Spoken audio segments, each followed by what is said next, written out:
হ্যাঁ ভাই। আমার নাম বিনোদ সায়ারাগাদ। আমি গবেষণা করছি আধ্যাত্মিক বিজ্ঞান আর অরা এই বিষয়ে। আমি এক মুসলিম মহিলার ব্রেস্ট ক্যান্সারের চিকিৎসা করেছিলাম। সেই মহিলার ডান পাশে ব্রেস্ট ক্যান্সার হয়েছিল টাটা হসপিটালে। এরপর তার ক্যান্সার ছড়িয়ে পড়ল বাম পাশে। আমি যখন সেই মহিলার ফটো তুললাম তখন আত্মা সম্পর্কে জানতে পারলাম। বিভিন্ন পশু আমরা যেগুলা খাই, আর একটা পশুর আত্মা এটা থাকে সেই পশুর শরীরের ভেতরে। এটা এক ধরনের এনার্জি। এখন এই ইলেকট্রোম্যাগনেটিক এনার্জি এটা ৯৯% শারীরিক সমস্যার কারণ। ধরেন মোবাইল খুব বিপজ্জনক। ভারতের ১০০ কোটি মানুষকে মেরে ফেলার জন্য শুধু মোবাইল ফোনই যথেষ্ট। আমাদের সরকার আর মেডিকেল সায়েন্স এই আধ্যাত্মিক বিজ্ঞানটা জানে না। অদৃশ্য এনার্জি মানে ইলেকট্রোম্যাগনেটিক এনার্জি, যে কোনো ভাই ইলেকট্রিসিটি। ভাই ভাই ডক্টর জাকির নায়েক মেডিকেল আর বিজ্ঞানের ছাত্র। আমি আপনাকে বলবো এই আচ্ছা, ভূমিকা বাদ দিয়ে সরাসরি আমি প্রশ্নটা করেন। আসলে বলছি ভাই, নন ভেজ খাওয়ার কথা। এখানে পদ্ধতিটার কথা বলা হয়েছে যে কিভাবে পশুকে হত্যা করা হবে। যদি হত্যা করা হয় এক কোপে, তাহলে আত্মা বেরিয়ে যাবে, এনার্জি বেরিয়ে যাবে। সেই মাংস খেলে কোনো সমস্যা হবে না। কিন্তু যদি সঠিকভাবে কাটা না হয়, নিষ্ঠুরভাবে জবাই করা হয়, এনার্জি তখন মাংসেই থেকে যায়। আর সেই মাংস খেলে আপনি সেটা বুঝতেও পারবেন না। যদি কাটা হয় খাড়া দিয়ে অথবা কাটা হয় কোনো ফ্যাক্টরিতে, তখন পশুটার আত্মা বেরিয়ে যায়। সেই মাংস খেলে কোনো সমস্যা হবে না। কিন্তু যদি সঠিকভাবে কাটা না হয়, তাহলে আপনার হতে পারে ক্যান্সার, প্যারালাইসিস, অ্যাটাক। এরকম ঘটনা আমি ঘটতে দেখেছি গত ১০ বছর ধরে। ফটোগ্রাফও আছে। তাহলে এখন ব্যাপারটা হলো এই যে, আমি কি উত্তর দেব? এবার আমি বলি। ভাই, আপনি প্রশ্ন করলেন যে আপনি একজন মুসলিম মহিলার ব্রেস্ট ক্যান্সার সারিয়েছেন, তারপর মহিলার বাম দিকে ক্যান্সার ছড়ালো, আপনি সেটাও সারিয়েছেন।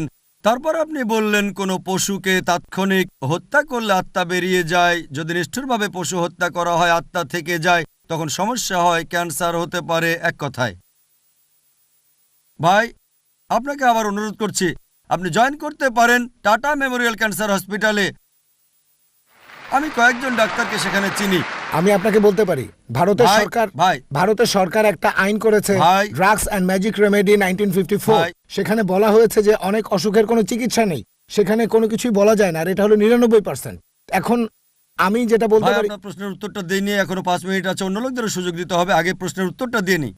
সরকার আপনাকে অনুমতি না দিয়ে ঠিকই করেছে, কারণ আমরা চাই না হসপিটালে আরো সমস্যা বেড়ে যাক। আমাদের যেটা করতে হবে, মেডিকেল সায়েন্স তো মাত্র, তাহলে এখানে দাঁড়িয়ে আছেন কেন? আপনি নোবেল প্রাইজ পেতে পারেন। মেডিকেল সায়েন্স তো মাত্র ৪০০ বছরের পুরনো। আপনি নোবেল প্রাইজ পাবেন যদি এরকম আধ্যাত্মিক উপায়ে ক্যান্সার সহ অন্যান্য রোগ সারাতে পারেন। আমিও নোবেল কমিটিকে বলবো যেন আপনাকে নোবেল প্রাইজ দেওয়া হয়। তবে কমিটি আপনাকে সিলেক্ট করবে না কেন সেটাও বলছি। আমি এখানে বৈজ্ঞানিক কারণ দেখালাম, মুসলিমরা কিভাবে পশু জবাই করে, শরীর থেকে রক্ত বেরিয়ে যায়, তারপরও আপনি বলছেন যে আত্মা থেকে যায় বা আত্মা বেরিয়ে যায়, এভাবে ক্যান্সার হবে। ভাই, আপনার মেডিকেল জ্ঞান খুবই দুর্বল। আমি মেডিকেলের ছাত্র না, আধ্যাত্মিক বিজ্ঞান আমাদের বলে যে রক্তের মধ্যে প্রচুর পরিমাণে ব্যাকটেরিয়া, জীবাণু আর টক্সিন থাকে। যদি ইসলামিক নিয়মে জবাই করি, রক্ত বেরিয়ে যায়, টক্সিনও বেরিয়ে যায়, অসুখ হওয়ার সম্ভাবনা কম থাকে। আপনি বললেন উল্টোটা।